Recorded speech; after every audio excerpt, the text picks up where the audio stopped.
Sometimes, the best stories in golf aren't found on tour. You'll find them at the back of the range. And now, your host, Ben Adelberg. Welcome to the Back of the Range Golf Podcast. I am your host, Ben Adelberg, and this is episode 70. Well, I never thought I'd see it again, but Tiger Woods won the Masters and picked up his first major championship since 2008. To be completely honest with all of you, I haven't really unpacked what this victory really means yet. Truthfully, I don't think we're going to know for quite a while. Is this his last major win? Will it sit side by side with Jack's last major victory in 1986 at the Masters? Or are we just getting started on the last epic run of Tiger Woods? What if he wins the PGA or the US Open at Pebble Beach?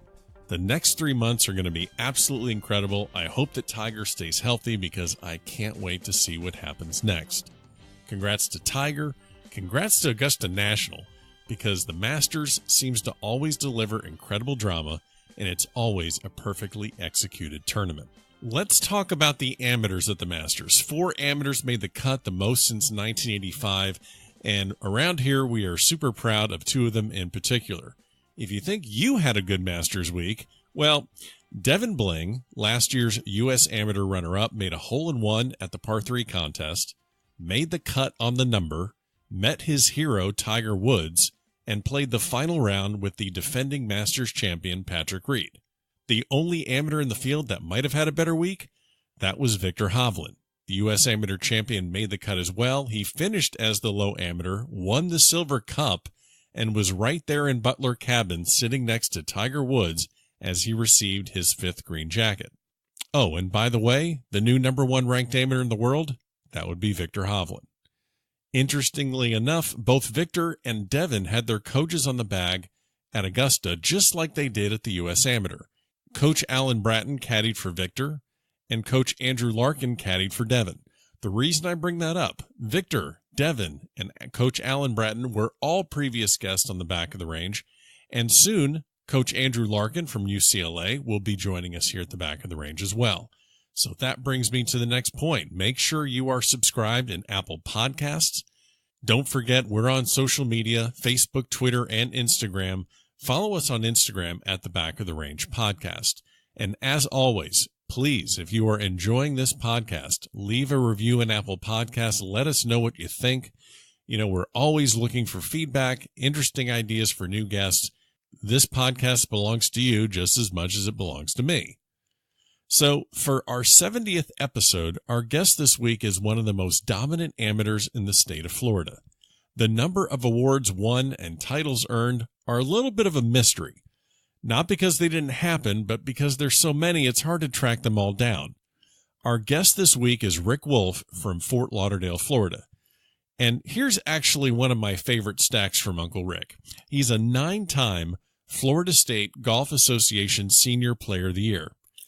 Now let that sink in a little bit. You can't play senior amateur golf in Florida until you turn 55. He's won the Player of the Year 9 times. You do the math. Rick is a legend here in Florida, plain and simple. He's played in 25 USGA Championships, with most of them occurring after he turned 35 years old. He's played in British amateurs, British senior amateurs. He served on the USGA Mid-Am Committee. He shot his age of 67 in a Florida State Mid-Amateur, and he won the State Mid-Amateur at the age of 62. Think about that, a 62-year-old winning a tournament where 25-year-olds can enter. Oh yeah, there's just one more story. He played against Tiger Woods in match play and won. On a personal note, Rick was one of the first guys that I went to while the Back of the Range was in its early planning phase, so to speak. And when I asked him, so what do you think if I started a golf podcast? Well, he liked the idea, and that really helped me in the early days. So it took me a long time to get him corralled for his episode, but we got it done. Very thrilled to welcome one of the true legends of amateur golf in the state of Florida to the Back of the Range Golf Podcast. Rick, thanks for joining me. No, I'm glad I finally was able to make it. I've been chasing you down like you owed me money or something. I knew you tried. You told me you wanted me to be your number one, and now I'm number 60 something. That's okay. That's all right. Numbers don't matter with you. It is just a number with you. So, man, I've been playing amateur golf for probably in South Florida or in the state of Florida for about 20 years now. And I would play county events and state events and, kind of eke my way up the ladder of playing in a state amateur or state mid amateur. And, your name has been at the top of just about every single list.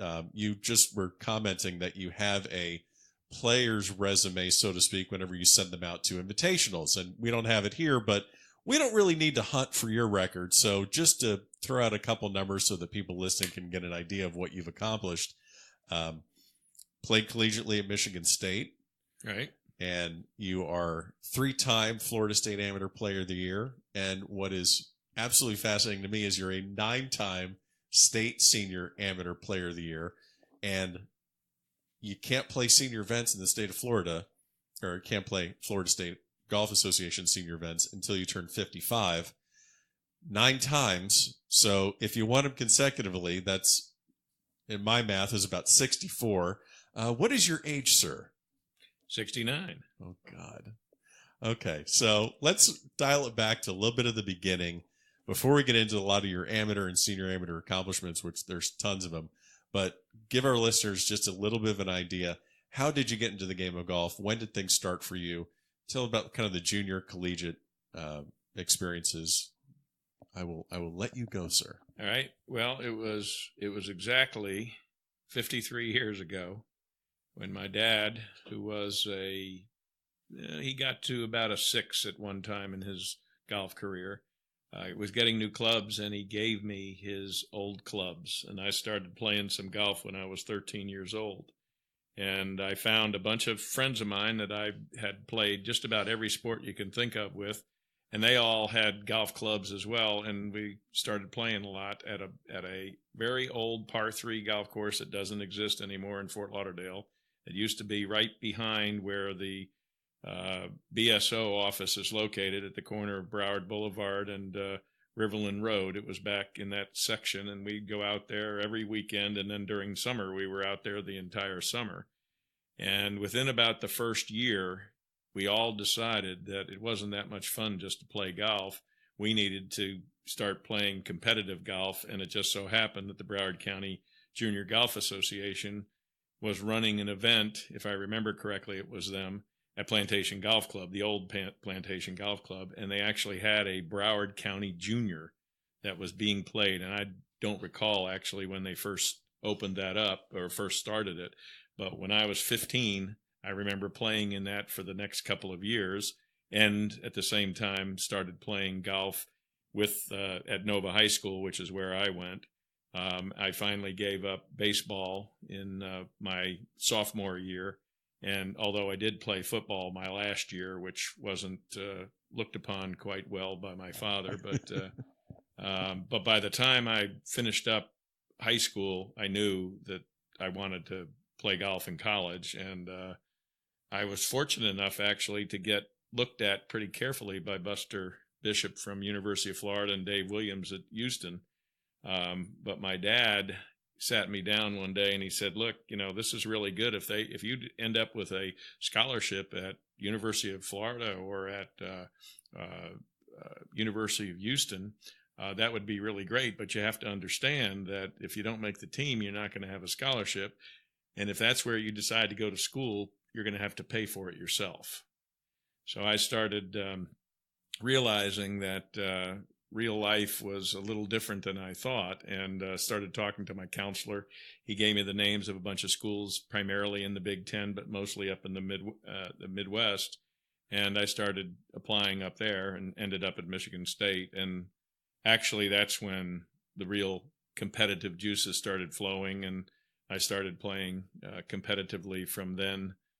Almost nonstop until now. I did have a break there for a while, but so I've been playing competitive golf since 1962. Wow. Well, and it's interesting you bring that up because I've spoken to a lot of amateurs, professionals, college players, college coaches, And it sounds like the real consistent theme is go someplace. If you're going to play in college, go someplace where you know you're going to be able to play. So that kind of went into your mindset, like, I want to go someplace where I have a chance to be competitive and play and get the most out of your college golf experience. So did that kind of tie in with what your decision-making was for Michigan State? Well, I certainly was confident that I thought I could make the team, and I really didn't think about the idea that a lot of the players are probably from the Michigan or the Midwest area, and they only play 6 to 8 months a year or something like that. But actually, I never really thought about the idea that I wouldn't make the team. Right. But I did go up there without a scholarship. And fortunately, within the first 3 months, I was able to persuade the coach that it would be worthwhile taking the chance. And from then on, there wasn't any issues about that. But back then, freshmen weren't allowed to play varsity anything. Yeah, actually, it may have been football. They may have switched football by then because this was 1967. But we could not play varsity golf. So we had our own matches that they had for freshmen, and that's all we did our first year. Sure. And it was only after starting my second year that we started playing varsity golf. So you played collegiately at Michigan State. I'm going to ask you this question, then I'm going to ask it to you again later on in our discussion. Was there any thought at that time after Michigan State to play professionally? Actually, what happened, yes, I took a little longer than you're supposed to take in completing school, primarily because of my first year's academics. But by the time 1972 rolled around, I was working and going to school to finish up there. And I grabbed one of my fraternity brothers after I graduated in 72, and we traveled that entire summer. And all I did was play in amateur golf tournaments to see how good I was. Sure. And there were a few events, actually, where I played pretty good. I was leading the Eastern Amateur after 2 days and got beat by a fella that some of us still remember, Ben Crenshaw. And rings a bell. So after that, though, after having played it was probably about 3.5 months of playing almost every single week with my fraternity brother as my caddy, I realized that I didn't win anything the whole time. I was competitive in some of the events, but I realized then that wasn't going to get me anywhere, or I wasn't at least prepared to work harder to get even better. And I decided, I think I better consider doing something else. Somebody had said something about the fact that it wouldn't be a bad idea to go to law school, but that was going to take a little bit of time to get everything together. So I went to work for Sears fixing air conditioners. Okay. I actually never knew that. Yeah. I've always known you because you're an attorney, litigator. I don't know. What Right. would you say? So I'm a trial lawyer. Lawyer, been doing that forever and ever. Did not know that you had a lustrous career as a air conditioner repairman for Sears. Right. Okay. Didn't have that in my notes. No problem. So, one thing I do have in your notes is that, you have a family, you're married, you have boys, and, I think anyone that plays golf tries to figure out what is that work-life balance. How do I take care of my career stuff, be there for my family, but I also want to play a little bit of golf. But I think there's about a stretch of about 10 years when you were kind of getting your career established. You really didn't play much golf, did you? No, actually, let's see. It was probably when we finished up, that was the summer of 72. I started my work. I wasn't really playing much at that time, even though I could have. But I was trying to get into law school, and I finally did get into law school, and I started in 73. And law school is just as you have read about it or have seen it on TV where it's portrayed. I played very little golf for those 3 years. Had a clerkship in 1975 down in Miami, and then when I graduated in 76, they offered me a job, and I came back to Miami because of the great people that I had worked with during that particular summer. And from 76, from the time I first started working full-time till about 1980, so that's a stretch of about seven to 8 years at that point, I really wasn't playing much golf. I certainly wasn't playing any competitive golf. And it really, actually, it was after I moved. I was 5 years in Miami, and then I moved back to Fort Lauderdale. And when I moved back to Fort Lauderdale, I actually saw an article about the USGA Mid-Amateur Championship that they were just starting. Yeah, so it's like 82, right? 81 was the first championship. Right. Yep. 81 was the first championship. And so that's when I decided that's a great idea. I thought USGA had really done a wonderful thing to come up with this category of golfers that did not have to compete with the younger golfers and particularly the college golfers. Right. And so I started practicing again and went and tried to qualify for the 1982 Mid-Amateur, and somehow I made it. And actually, no, I take that back. It wasn't the 82. It was the winner of the 82 that got me to start playing again. And I ended up qualifying for the 1983 U.S. Mid-Amateur. And I say that what happened in 82 had caused me to do this.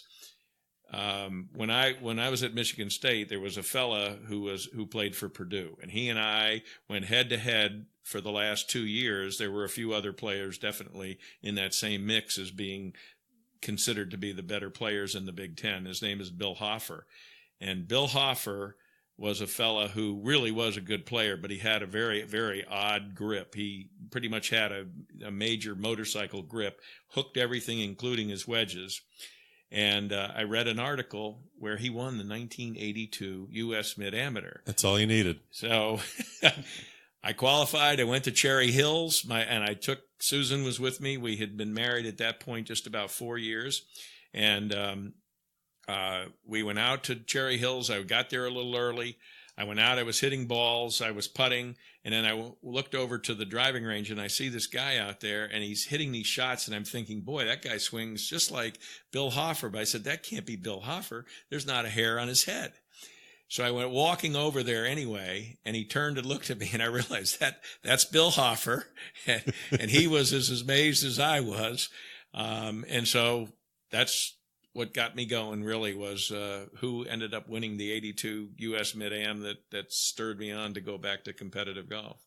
That's a great story. So that is your first USGA appearance in the 83 U.S. Mid-Am. Actually not, but...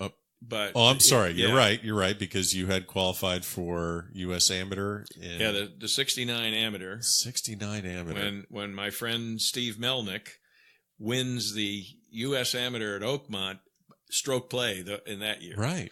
And Mike Sanfilippo and I both qualified. Mike, I think, may not have been even 16 at that point.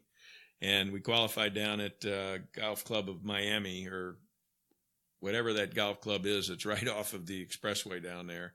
And we went up to Oakmont to play. That was my first USGA event. I had tried to qualify for the junior, and I never made it. But so he and I go up there. We're staying with friends of his, and each day as we walked out for the 2 practice rounds and then for the two first stroke play rounds, each time the fellow that we were staying with, who was a friend of Mike's dad, said to us, "Don't forget, lag every single putt, no matter how short," which was great advice. Unfortunately, neither one of us played good enough to make the cut, but that was a very interesting first visit with major amateur golf. So 69 is your first. You then take your kind of hiatus, so to speak, to get the career going. You return to USGA in 83. That's 2. How many am I missing? What is your total of USGA appearances, would you say, right now? 25. 25 USGA championships. Wow. So you get started with your real competitive career. You mentioned your wife, Susan. So this kind of brings me into this kind of a question, like I was kind of leading into. You got your boys, you have your career. Speak to me about how important it is, if you want to be able to compete and then balance life, how important is it to have kind of the backing of family behind you to be able to do what you do? Because your schedule, I mean, when you play a full schedule of tournaments in a year, I'm assuming 15, 20 tournaments? Certainly, there's been a number of years where I'm sure it was that many. Yeah. So, I mean, those are 20 weekends. That's we're talking almost half the weekends of the year you're out and about. So what's the family aspect of being able to not only take care of them while you're in town, but they're supporting you so you can go out and do what you need to do? Well, you're absolutely right. There is no way that it could be done without her support primarily. And as the boys got a little older, their support as well. Fortunately, every now and then I could take them with me because I did want them to enjoy the game and start playing and stuff like that. And I won't say unfortunately, but both of them for their first 18 years of life, there wasn't a sport that they did not like at all, and there wasn't a sport that they didn't at least try to participate in. Right. And they both were 3-sport players during their high school years. And so, it was difficult to balance because each time I left, both of the boys were still at home with mom, and mom obviously was in charge. And there was a significant amount of support that I got from my entire family during this entire time. And in fact, it continued on and to the present day, to tell you the truth. So, of course. But yeah, it is important. How do you achieve that balance? Well, obviously, you've got to have the type of relationship with your whole family that they recognize that this is something that Dad really wants to do, and it's a good thing for him. And maybe it's a good thing as well that he's going away for a couple days so that we're separated from him and we don't have to deal with him when he comes home from work and things like that. So it may very well be the vacation that they're looking for, although no one ever had. They've never said that to you, said have they? That to me. No. Oh, we're so glad you're leaving, Dad. Not once, but I'm sure every now and then it was thought. Man, did you ever come back to the house when you could just tell that the boys threw some sort of a party because you're out at a golf tournament and you just didn't know about? Well, I will say that there were a number of times, and it wasn't necessarily that we had been gone for golf purposes, but certainly there were the times when our boys got into their mid-teen and even later years, and certainly during the summers when they were home from college. But the thing about it was, and it always bothered me to a certain extent too, because they really weren't very good at hiding it. Because all we had to do is flip open the garbage cart and look in, and there it was, full of bottles, full of cans and stuff. And you scratch your head and you go, wow, you guys cleaned up the whole house, and then you did that.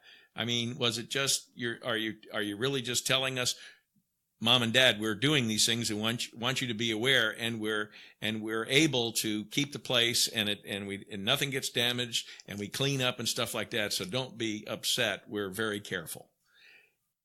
Or I mean, they forgot. Don't they know that you get all the evidence, put it in a big, not that I've ever done this, but you put it in a big trash bag, and then you drive to a dumpster behind some supermarket. I mean, rookie mistakes, but no, they just wanted to. Well, we're wondering too, though, how many times they actually did it that way. So there could have been other times when they did it and we weren't aware. We're unpacking a whole lot of stuff. We're good gosh. So you mentioned, you're 69 years old and you're shooting scores that, I mean, you consistently are breaking your age and shooting amazing scores. Talk to me a little bit about fitness. I know last year you kind of were dealing with a pretty serious injury, but talk to me about how important or when fitness really became important for you and how it kind of entered your mind of, I really need to keep in good shape because I'm starting to get older. I'm not hitting the ball as far, or things aren't as sharp. When did fitness really become serious for you to maintain your level of play? I would say that it was in my 40s, because in my 40s is when I stopped playing competitive softball. I stopped playing competitive flag football. And I wasn't much of a basketball player, although I'd play every now and then just to fill in. But I actually stopped a lot of the vigorous activities that I was doing. I was never really a gym person.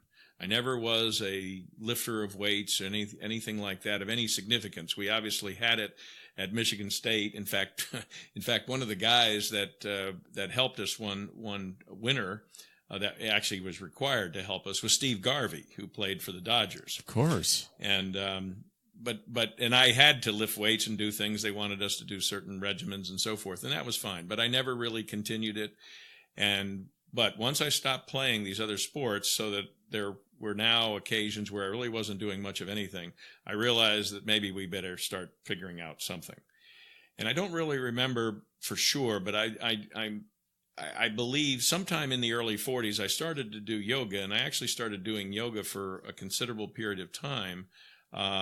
But then that faded away, and then I started working out regularly with a trainer, and then I joined a gym, but it was really more spotty than anything until I got into my early 50s. And after that, I started doing it more regularly. I really didn't do it much on my own. I did have a trainer, and I think it really made a difference. Since then, so for the last 10 to 14 years, it's been off and on, although the fella I'm seeing now that I go to see twice a week, I've actually seen him over that 15 years off and on, and still doing a little yoga, although it's been now probably 6 or 7 years where I've done it regularly, which is unfortunate. But it's made a big difference, and it certainly in this last year I've recognized that with part of my body breaking down, that there are things that I better start doing much more regularly, and I am, and it's helping finally. I mean, I was very fortunate that I got through my situation last year with only being out for about 3.5 to 4 months, but it actually affected me up until probably February of this year. I finally feel now I'm at a point where my body is now, it feels strong enough, and I think I'm probably gotten to about 95%. But for a while, it was pretty limited. Well, I just remember, just you being an absolute rock in senior amateur, golf for the last, basically almost 15 years now. We're looking at 10 to 15 years. And last year we had a tournament at Jacaranda in Plantation. And, for people that don't know Rick Woulfe, this is the guy that is just, he's whipping up on mid-ams and he's just beating the hell out of everyone. And I see you in a golf cart just coming out to see the boys, and you're not playing, and you get out of a golf cart, and I mean, you were just hobbling around with like I don't know if you had a cane with you or whatever. I had my walker with me. You had a walker, yeah. And I was like, Rick Woulfe with a walker. I mean, I was absolutely shocked. So we're talking about, so you're back to 95%. And the thing I really find interesting is, you're competing against your fellow seniors, but you're also competing against mid-ams and amateurs. Like when you go play into a state am or you go play in these other invitationals, do you take a different approach based on age ranges that you're playing against, or perhaps golf courses that you're playing? How do you get yourself prepared to play against 30-year-olds, 40-year-olds? The 30-year-olds, and actually some of the 40-year-olds certainly would be in the events where we're playing, maybe not necessarily from the back tees, but certainly playing a decently long golf course. And it is becoming harder and harder. And do I do anything, though, in preparation for it? No. I mean, actually, I'm not much of a practice person, and I haven't been for over 40 years. But I do have a different thought process when I'm playing in those events, knowing full well that now I'm going to be hitting 4 and 5 irons and things like that into the greens rather than hitting wedges. But, I actually don't look at it any differently, except now as we're making decisions to play maybe in a super senior event or something like that, I realize I'm going to be playing a golf course that's probably much less than 6,500 yards. And right now, I still don't particularly care for doing that. Right. But I'm realizing that to stay competitive, maybe I better start dropping back a little bit. Well, it's going to be actually very interesting. Today, we're here just outside of Tampa recording this episode. We just played a senior mid-am 4-ball tournament here, and I think the mid-ams were at about 6,700. I think the seniors are about 64, 65. I mean, that's great for you because you hit it long, but I would imagine there's certain holes where you really can't hit driver, and when you go to super seniors, it can be even worse. Yeah, I've played now in the last 4 years. I've played in either 3 or 4 super senior events. I have continued to play in senior events when they're available. I haven't really signed up to play in any strictly super senior event.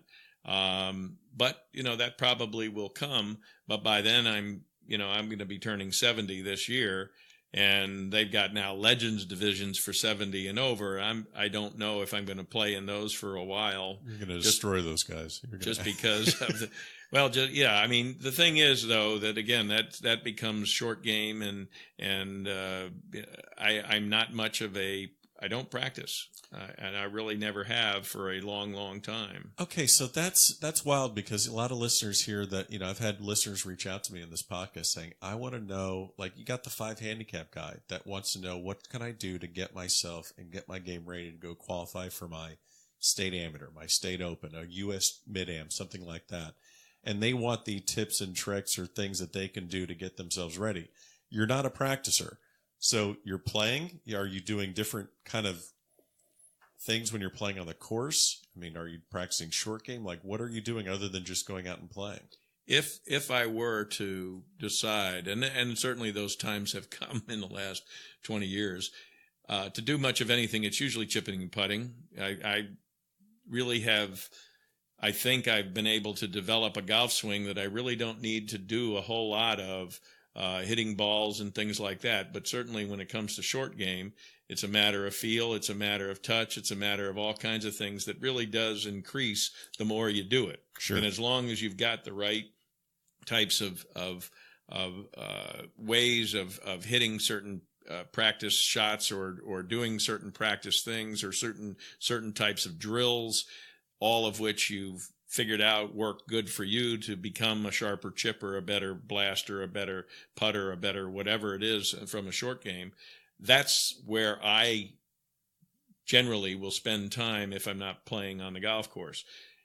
My recommendation to players of 4s and 5s that want to get better is to just stay on the putting green, go into the bunker and hit your chip shots and make your short game as good as you possibly can make it. And then just play. That's always been my philosophy. And, like I said, I really don't do much in the way of practicing. I'll putt and chip and hit balls and stuff like that simply to get loose for a round. Got it. And frankly, I pretty much know my golf swing, and I know when I start hitting it a certain way exactly why I'm doing that. So usually I can fix it right during the round, and if not, then usually it's easy to fix after. So your advice is kind of learn your swing, own your swing. Everyone can always work on their short game and get that tuned up. Would you say that you not being a practicer maybe has prevented other injuries in your career, like the wrist thing or back thing? I mean, maybe that is a key to your longevity, where you're not a range rat beating the hell out of range balls all the time. That's certainly one of the things that I've always wondered about, because of the fact that I've got friends that do hit balls left and right. They're out there in the morning. They're out there in the afternoon. They're doing this every day. Somehow they fit it into their work. And I do wonder whether or not, had I been doing something like that, would I even be able to be playing golf now? I don't actually worry about it. But that's been my habit. It's not like all of a sudden I've decided now I'm not going to hit balls because I'm worried about my body falling apart. I haven't been doing it for 40 years. Sure. So, let's tell a couple good stories. You have been around the game for so long that I know you have tons of them. So we've discussed a few of these, but I'm going to segue into them and tee you up pretty well. You've probably seen it all with any type of player that you've faced, whether they have maybe a little gamesmanship or maybe some tactics. I'm sure you've seen that someone lose their temper on the golf course. I'm sure you've seen it all. But I know we want to share a story that happened up at Dartmouth College, which I think is just hysterical. So share this story about perhaps a little gamesmanship that not you were a part of, but you were on the fringe of being a part of. I went to law school. I went to Washington and Lee Law School, and one of the fellows I met early on there, who was 2 years ahead of me in school, his name is Brad Griffin. He's from Rutland, Vermont. That's where he was born and raised. And after we had graduated from school, he tried to get me up to play in this particular event that they had every year in August at Rutland Country Club. And finally, in '81, I made it up. And for the next 18 years, I think I went up almost every single year. And we had pretty good success, and it was always fun. And sometimes I would go up a little early because we'd go play some of the other golf courses in Vermont. And they had an event that was scheduled, I think, almost every year. I'm pretty sure it was the week before this particular event that we played at Rutland Country Club, and it was held at Dartmouth Golf Club. And I forget the name of the event. But anyway, and Brad would tell me, why don't you come up a week early? We'll go play there. So we played there a couple of times. And one year, it's a very interesting golf course too, somewhat of a mountain up and down type of golf course, fun to play, easy to score on. So that it was a lot of fun. It was a 2-man best ball. And you would play a qualifying round, and then once you got into that, you'd then go and play your match play event starting the next day. And they did not have an area to practice. So Brad knew this location, and that's where a lot of the guys would go to hit balls. So we're out there getting ready for our first match that day. We're hitting balls, and the guys that were playing then drive up. And they drive up, and they happen to decide to hit balls just to the right of us, maybe 40 yards away or something like that. And Brad turns and looks at me, points it over at them, and he says, "Here, watch this." And he gets up there, and he starts hitting purposeful shanks. Which is not easy. No, it's not, but he's good at it. And he starts hitting a shank, and then he makes a movement like, "Oh, I can't believe I did that," type of thing. And he puts another ball down, and he's making sure that they are going right in front of these guys. So they're definitely seeing them. And after about 3 or 4 of them, they pick up their balls and leave. We then drive over to the golf course. We're getting ready for our match, and Brad starts talking to him, and I can see that, he's saying, "Really, I'm having a tough time today. I really can't believe I was hitting the shots like that and stuff." But by the time we got out onto the golf course, you could tell that he had definitely messed up their thinking, and unfortunately for them, we took him down pretty easily. But that's not Brad. He's sort of a master at things like that, and he's done it since as well. So, he's a repeat offender. It can happen. Yes, that's brilliant. Yes. Wow. So you've played USGA events. You've played events across the pond. As anyone can imagine, when you're traveling abroad, things kind of can go haywire, whether it's with your travel or with, renting a car. You're driving on the opposite side of the road, of course. Tell me about the 2017 British Senior Amateur at Sunningdale. That year, I was looking forward to it too, because I had played Sunningdale before. John Baldwin, who is a very, very good senior golfer who had won the British Senior before, and a friend of mine, he lives in West Palm part of the year and in London another part of the year.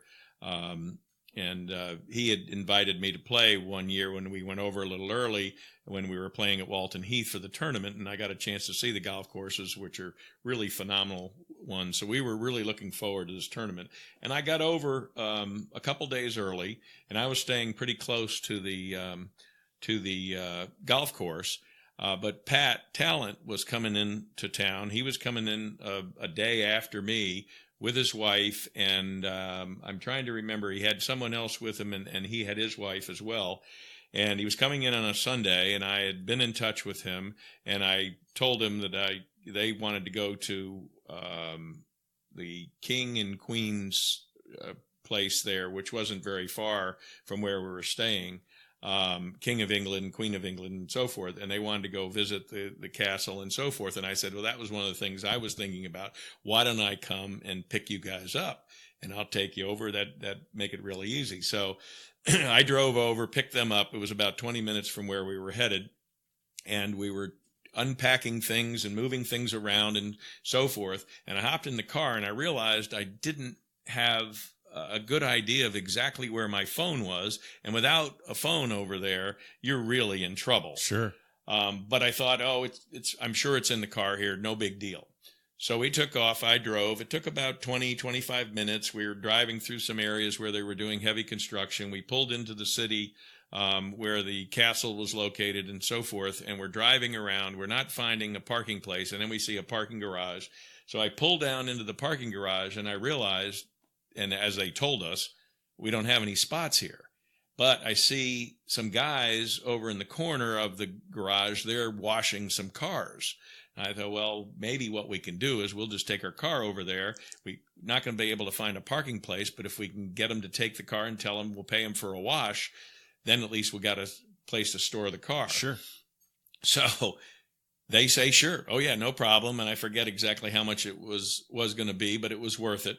So we pulled the car in, and I said, all right, now I got to find my phone. And so we're, again, going through the entire car. We can't find it anywhere, and I'm really frustrated. And I look up on the top of the car, and there on the rail, it was a little rail on the top of the car, right on top there, my phone is laying right on the top of the roof of the car. We had driven close to 25 miles going through all these bumps and stuff like that, and somehow my cell phone ends up staying on the top of the car that whole way, and thank goodness. Oh, God.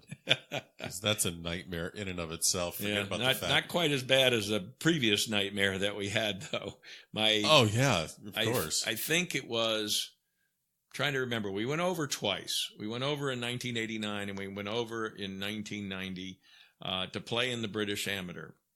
And the first year that we went over, that I went over with Brad, in fact, my friend who can shank at will. He played in the British Amateur with me. We were at Birkdale. And then we took off and met 6 of our friends who were coming into Glasgow. And then we went through Scotland. And we went all the way through Scotland. We went up to where Donald Ross is from, up there. I don't forget the name of the golf course right now, but up at the top of Scotland. And then came all the way around. And we're finishing up our trip at Troon. And unfortunately, we weren't able to play Troon because we didn't realize, but they were playing the British Open the next week or in 2 weeks at least, and they had the golf course closed. We decided we were going to go into the Marine Hotel, have a little dinner, and the next morning we were flying over to Ireland. And unfortunately, somebody broke into our cars, stole almost all of our luggage, including a number of passports and golf clubs.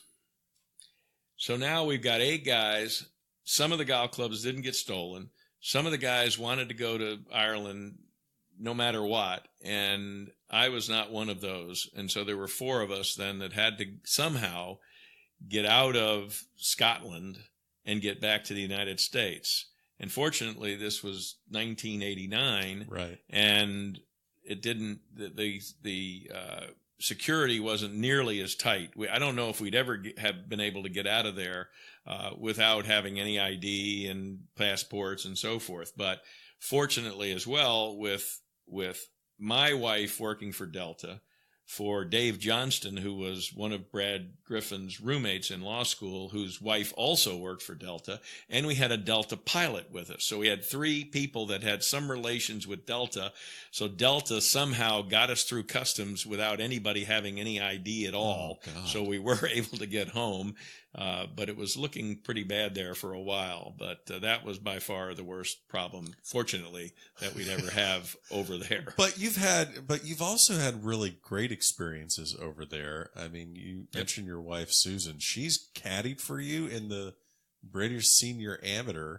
How'd you get her signed up for that? Well, it wasn't very hard to get her to go with me over there. Sure, get her on the plane. I totally get that. That's not going to be. That wasn't definitely the difficult part. And I'm trying to remember the first one. In fact, The first British senior that I played in is where Ian Poulter is the head pro. Okay, so this is a real famous story about Poulter, how he was basically a 4 handicap, wanted to get into the golf business. He's an assistant pro, selling sweaters, gripping clubs, giving lessons to, and so that club is where you played your first British senior amateur. Okay. Hard as a rock, big time dog legs, did not suit my game. And so that was one of the 2 times that I didn't make the cut at the British Senior Amateur. Okay. But during that visit, this is another one that I had just thought of too. Hey. During that visit, I met Norm Swenson. And unfortunately, Norm passed away. Oh, it's probably now almost 5 years or more. In fact, Mr. Hammer was another good friend of Norm Swenson. And anyway, Norm and I are playing, and he says, well, we need to get dinner tonight. This is before the tournament had started. He says, we're staying over in this area that's just above a pub. Why don't you come over? The food's very good and so forth. Bring your wife, obviously. So anyway, I go over, everybody gets introduced, and my wife starts talking to Norm Swenson's wife. And within about 25 minutes, they realize they both went to the same college, and they were both in the same sorority, but for some unknown reason, and they were there at the same time, they never met each other. Really? In the same sorority, yes. But at University of Maryland, that's where Norman's wife had gone to school. And so anyway, that was a very interesting coincidence. It wasn't my best experience over there because of the fact that we missed the cut, but Sue wanted to be out on the golf course. So she volunteered to caddy. And from that moment on, she decided, for whatever reason, although it was a little iffy when we were at the tournament before Sunningdale over on the East Coast, but she had caddied for me then for 11 British seniors. And I think she really enjoyed it. The most interesting one, which I'm sure she didn't particularly enjoy, but we were playing on the East Coast of England. And this was the year after I ran into one of my teammates from Michigan State, who I had not seen in 34 years. And he was a Canadian from Quebec who joined the team my first year, although he was 19 years old, and why that I don't know. But anyway, his name is Graham Cook, who is now a very, very well-known golf course architect in Canada. He lives in Quebec. He's won something like 10 Canadian Min Amateurs and 6 Canadian Seniors, and obviously has played in the Canadian Open a number of times because of that kind of success. I haven't seen him in so long, and he is at the Nairn tournament the year before that end of this one that I was going to tell you about, and he gets into a playoff against the Irish Walker Cupper, what's his first name? His last name is Pierce, and he loses. But I see him, and this is, like I say, the first time I've seen him in I don't know how many years, and he married the sister of our captain when we were juniors at Michigan State, Lynn Jansen's sister, and he married. So that was a great reunion. We hoped we'd see each other again, and the next year he comes over to play in the British Senior, and we end up getting paired together the last round of the event, and we were the last group because he was leading and I was in second place. Wow. And when the tournament was over, Paul Simpson passed both of us up. And so he finished second, I finished fourth, and Paul won the tournament. So that was a really neat reunion, basically. Cool. Yes, it was. Yeah. It was a lot of fun. Yeah. And that it has always been fun going over there. We've had great time, but Sue just has absolutely loved it. But what I was going to tell you about during that last day, we get to the 4th hole. It's a par 5. We're about halfway down, and all of a sudden you can tell the weather is coming. I knew it was coming. I knew that. The weather is coming, and we're both out there We do have 2 umbrellas. We do have 2 rain suits. And we got all our gear on. It starts to rain. It's blowing. We're walking down the fairway, and Sue turns and looks at me, and she says, "When are we going in?" And I looked at her and I said, "Unfortunately, I'm not sure that they've ever had lightning here, but I know that they haven't had lightning in over 100 years. So the likelihood of us being told to go in is not very good." So for the next couple of holes, until we got to number 7, it was brutal. But we got through, we parred and all, and we got to number 8. I made a quad and knocked myself out of the tournament.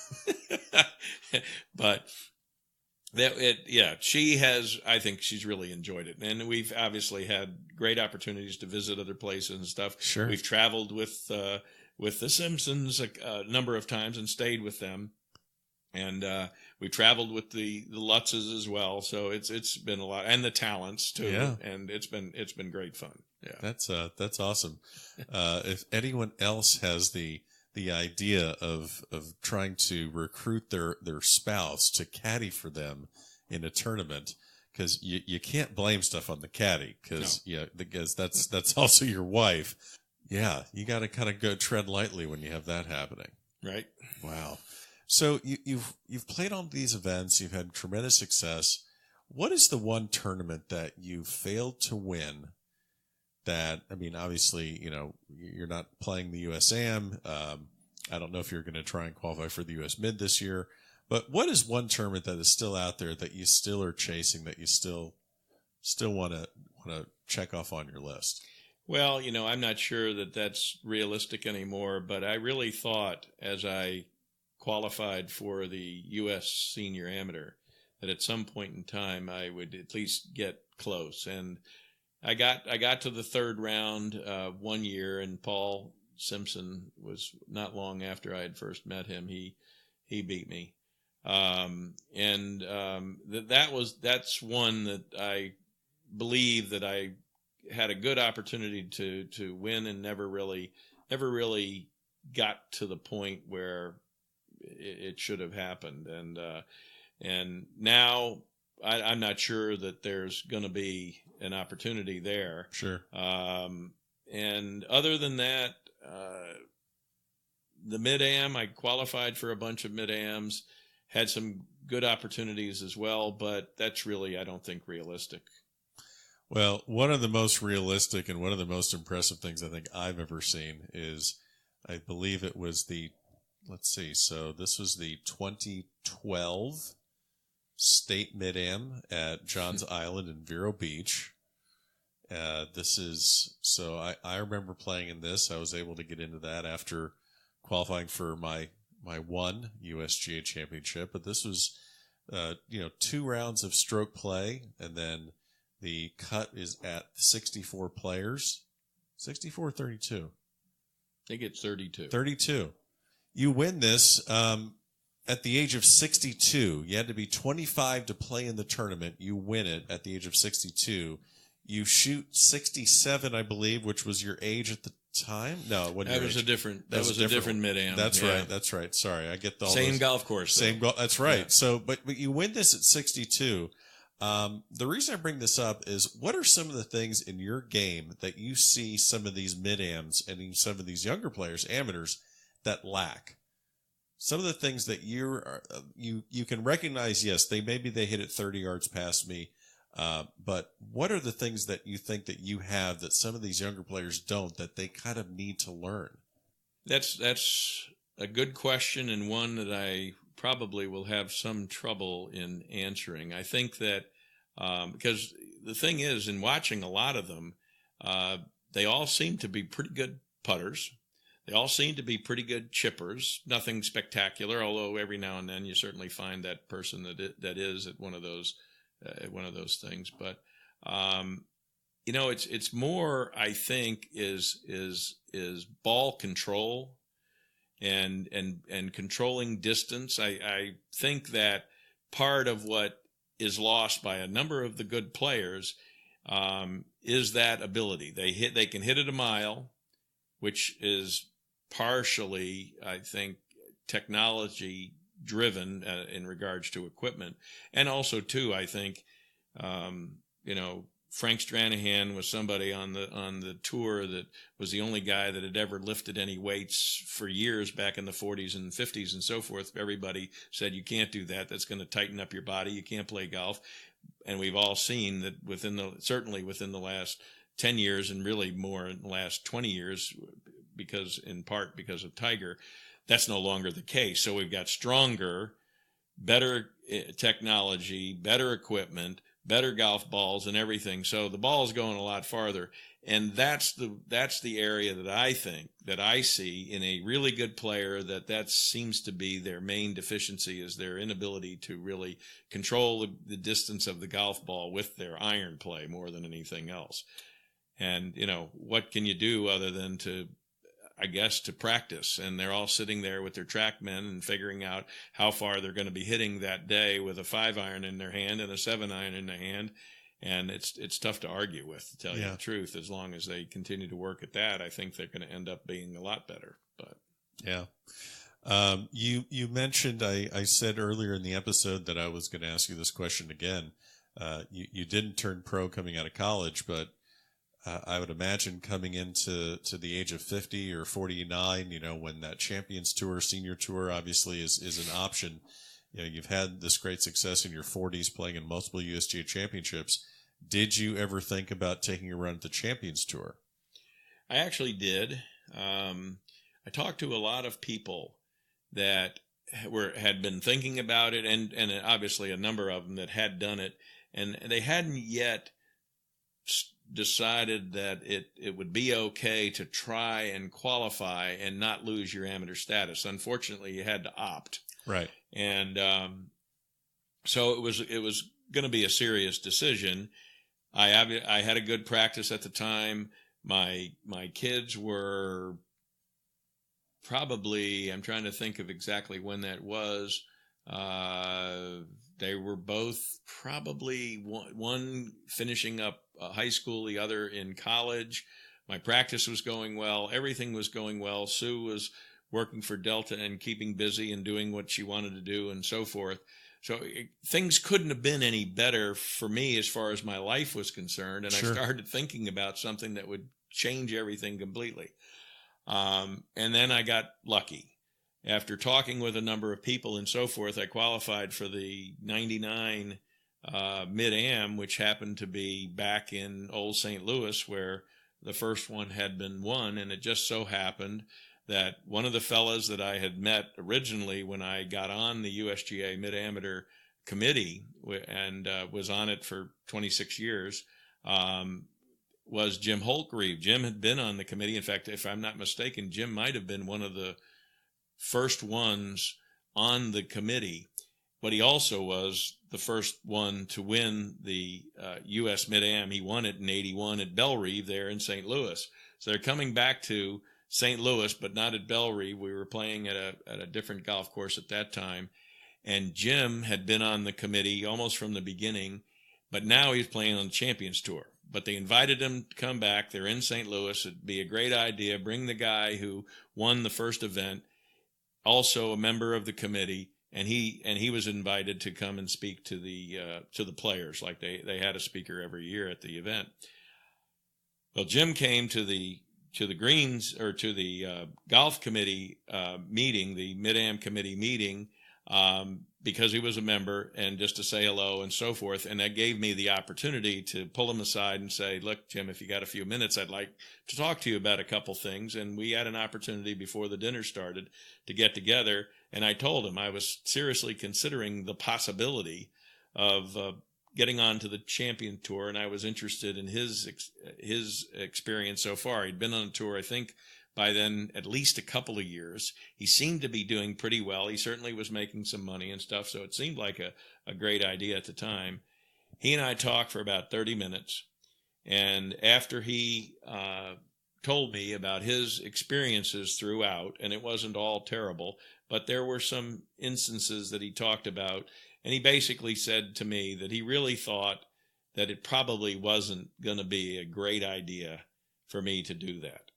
And frankly, it probably wouldn't have taken even all of that to convince me to not do it. But after talking to Jim, it really was a fairly simple decision to make, frankly, and I never thought about it again. The way he described it to me was this, and frankly, as things have gone on since then, I don't think anybody really sees anything different, and that is very simply that if you didn't play the regular tour for a number of years, it really wasn't a very sociable, pleasant experience for someone to try and play the Champions Tour because of the fact that you really weren't welcome. Kind of like you didn't pay your dues on the PGA Tour. This is more as a thing for guys that play. Yeah, it was tough, and it really doesn't take much to look and see the non-PGA Tour players who are trying to get on the tour. It has become much more difficult over the last 15 years to even qualify. And I think the idea was that this really is more designed to enable those that had played on the tour and had reasonable success, because even if you played on the tour, unless you really did fairly well, it's not an automatic exemption. You've got to try and qualify. But they felt that this really was more designed for a mulligan, if you will, for the players that had played on the tour who wanted to continue to play after they turned 50. Sure. Well, then also, I guess I look at it too, is not to say that it should make it an uncomfortable or a not as enjoyable experience, but if you're not a recognizable name and they're trying to sell tickets and get people to come out, they want as many big names and recognizable names as possible. So I guess I kind of understand that too. We saved this story for last. Anytime we can talk about Tiger Woods and actually bring a story to the listeners, it's always fun. Normally, it's a story of, I know a guy that knew a guy that played with Tiger Woods, or we spoke with Casey Martin, who played with him at Stanford. We've spoken with Alan Bratton, who played against him. He was with Oklahoma State and played against him in college. So we have kind of the fringes. But I'm sitting across from a guy that played against Tiger Woods. Tell me about, what was this, the 92 Dixie Amateur you played against Tiger Woods. What can you tell me about that experience? Yeah, back then, 1992, we were playing the Dixie Amateur, which is one of the long-standing good amateur events. It started, I believe, back in the 40s. Primarily, it was down in Miami. They played at Crandon Park for a number of years, and Country Club of Miami. But it got moved up, and it was in Bonaventure, which is just outside of the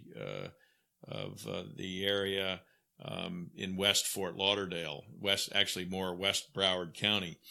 And in those years, the tournament was set up for a stroke play qualifier and then go into match play with 16 players. And in 92, and also it was right before Christmas. The semifinals and finals were scheduled for Christmas Eve day. Wow. And I won my third to last match the day before, and I was paired to play Tiger the morning of Christmas Eve day, 92. And we had a number of friends of mine come out and watch, because we were all very much aware of Tiger Woods for a lot of reasons. Number one, of course, his success already. He had won, I believe it was one USGA junior at that time. It might have been two. I'm not quite sure. But more importantly, he had won the 91, 92 was his second, 93 was his third, and then he went 4, 5, and 6. Right. Yes, so he was, you're absolutely right. So he had one US junior under his belt. But more importantly, and I say we, because I was on the executive committee for the Honda Classic at that time. It was being played at Weston Hills that year, or the coming year, 93. And we had just given him an invitation to play in the Honda Classic. And it was actually stimulated by the fact that year earlier he had been invited to play at Riviera. And so we thought it would be a great idea, and it was a great idea, and we decided to do it. We invited him, and he had accepted by the time the Dixie Amateur was coming around. And so anyway, I've got Tiger in the morning of Christmas Eve day, and I've got my good friend Jim O'Connor, who is he was the chairman of the board of the tournament at the time. He was there. There was a number of people, good friends of ours, that had come to watch, including my wife. And she, prior to the match starting, was wise enough to realize that this kid was going somewhere. So she got him to sign about 6 visors. I think we still have one left. We gave 5 of them away to charities, who, of course, got bids and so forth and sold them. But so anyway, that's how it all started. And just a few items during the match. On the 4th hole, and this was when I was playing. I mentioned in 1989 I had my club stolen, and when we were over in Scotland and so forth. Well, I had a persimmon-headed driver. I hadn't yet played any steel-headed woods, and my buddy Brad Griffin gave me my first steel-headed club, and it was a 3-wood, a burner. Well, that was the club I used as my driver for 5 years. Yep. So I'm playing Tiger. I've got my, quote, driver, which is my 3-wood there. This is a tailor-made burner, like spoon. Right. Little, yeah. Yep, but 13 degrees. 13 degree. 13 degrees. I still have it. And I'm one down. We're coming into number 4. Tiger hits his drive down there. I hit my burner down there. He walks past his golf ball and is walking up to the other ball that's about 15 yards past it. And I walk up to the ball. I go, Tiger, come on back. Motion him back. He hits his shot up on the green. I hit mine up on the green. We get up on the 5th hole, which is a par 3. He turns and looks at me. He says, "You've been hitting this the whole time?" I said, "Yeah." He didn't say anything beyond that. Well, anyway, he hooks it out of bounds on 8. We come to 9. I chip it up, hit the pin, and I'm now 2 up after 9. We're driving down number 11. We'd have 10, which was, I believe, a par 5. And we're coming down number 11, and we're talking about a variety of things. And he mentions to me about his exemption into the Honda Classic. And he looks at me and he says, they really should give you an exemption. I thought, well, that's, kind of nice of him to say. But anyway, we come down. And he's like 16? 16. He's going to turn 17 on December 30th. Yeah, that's right. Yeah. So a week later, he's going to turn 17. And so we start talking about a bunch of things. And I mean, he's playing good. He's hooking the ball, which I think was his game at the time. He changed that obviously since then, but he's playing pretty good. But I've made a couple putts and I've got him 2 down.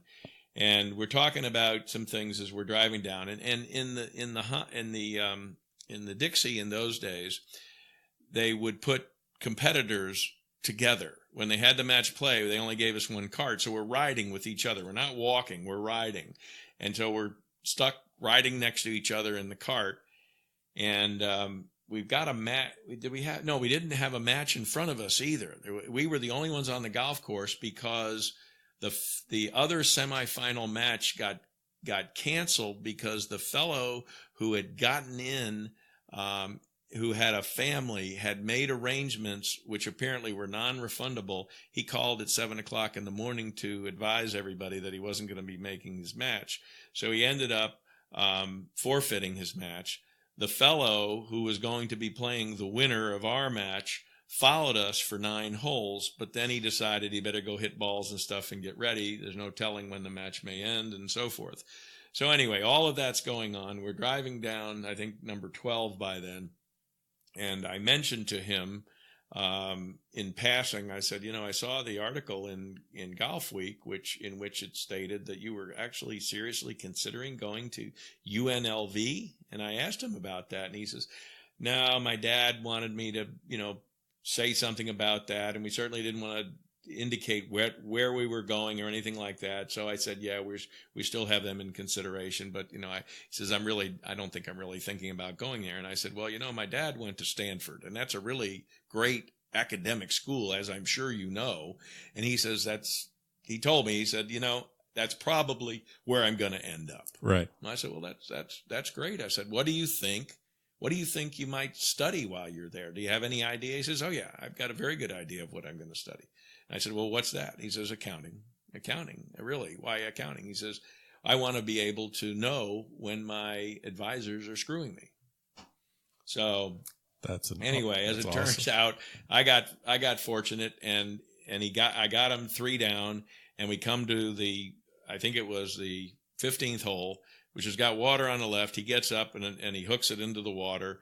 He then goes and drops, and he hooks that in the water. He turns around, shakes my hand, and that was the end of our match. And his dad walked with us the whole time, who was an interesting guy.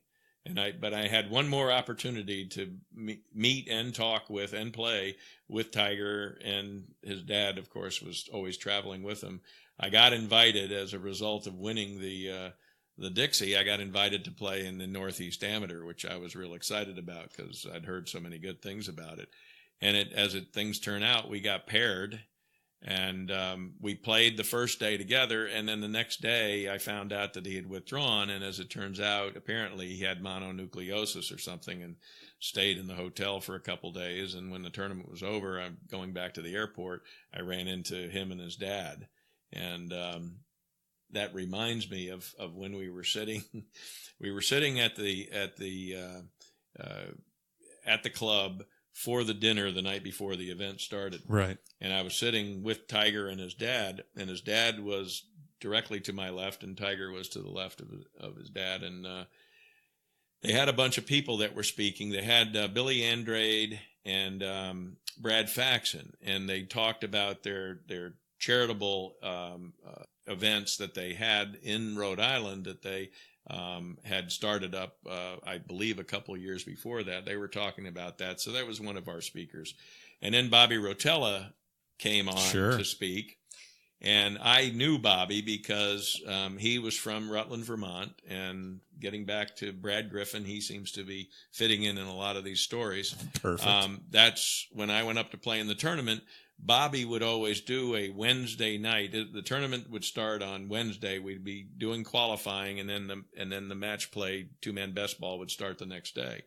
And Bobby was up every year playing, and every year everybody wanted to hear what was going on in his business, and particularly wanted to hear about his new clients and everything.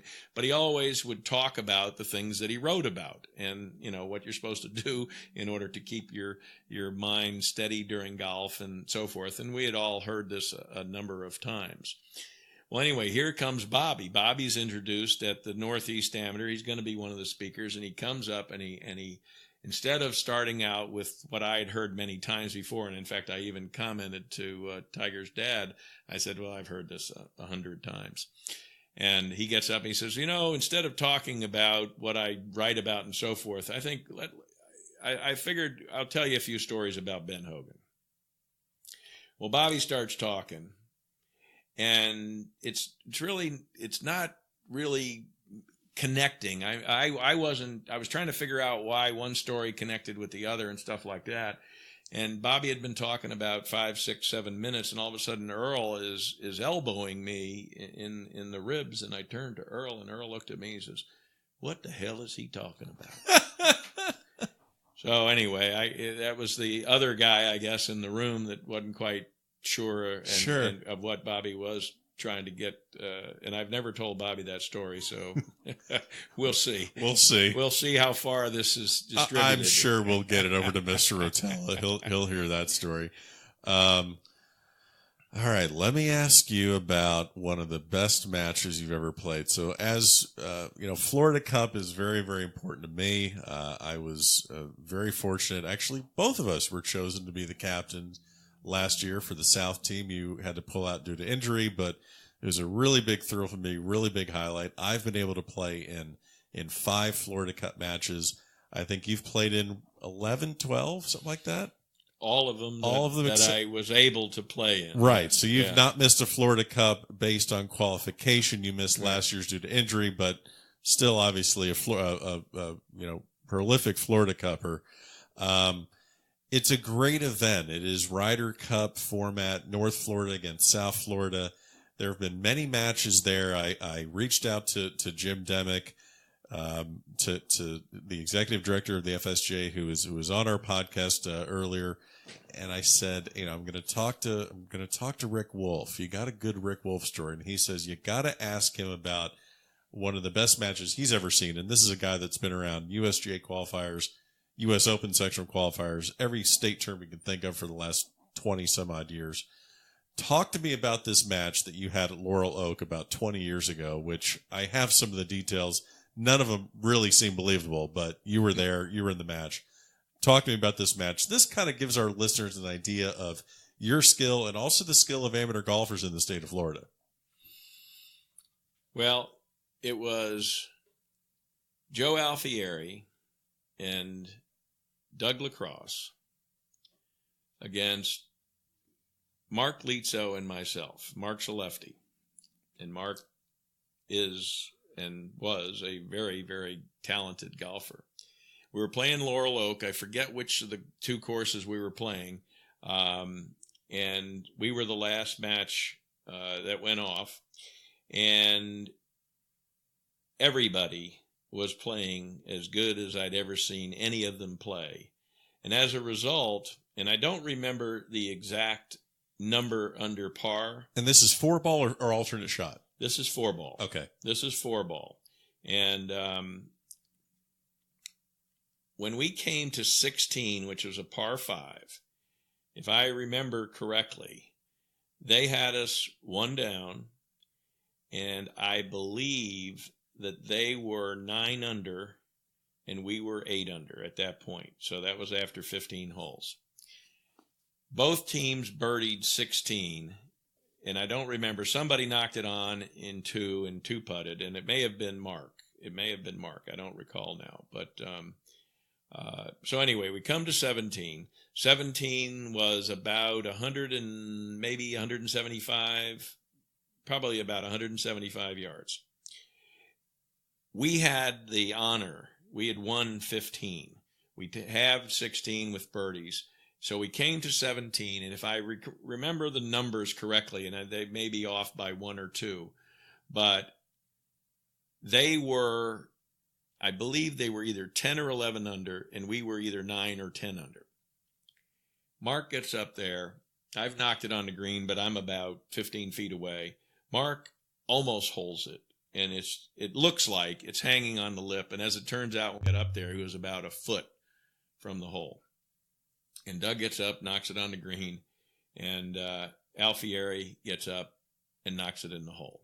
Shit. So we lose 2 and 1, and they were either 12 under or 13 under, and we were 2 behind them after they aced us on 17. So they close you out with a hole in 1 on 17. And that was, yes, yeah. And that was, I will agree, I agree with Jim. It's definitely the best 2-man match that I have ever been involved in myself.